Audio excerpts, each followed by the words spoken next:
முருகர் இருக்கிறார் இல்லையா, இந்த முருகரை வந்து கோவணத்தோடு நம்ம போய் வழிபடும்போது அவர் தண்டாயுதபாணி தெய்வம். அப்போ அந்த முருகரை நாம் வழிபடும் பொழுது நாம் வந்து முதல்ல என்ன பண்ணோம், ஒரு நெருப்புக்கு பக்கத்தில் நிற்கிறோம். அப்படிங்கும்போது கோபத்தோடு தானே அவர் வந்து தன்னுடைய பெற்றோர்களை விட்டுட்டு எனக்கென்று ஒரு மக்கள் எனக்கென்று ஒரு நாடுன்னு சொல்லி வந்தார். அப்போ கோபமாக தானே இருந்தார்.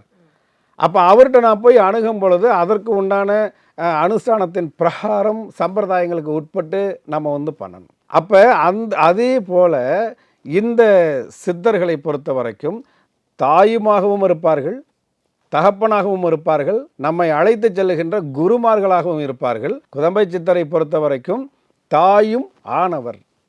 அவரை எளிமையாக நாம் அணுகலாம்.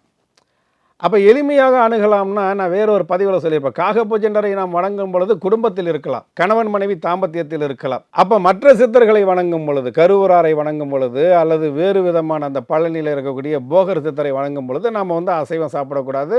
நாம் வந்து ஒரு ஐயப்பன் கோவிலுக்கு எப்படி விரதம் இருக்கிறோமோ அதை மாதிரி இருக்கணும்னு சொல்கிறோம்.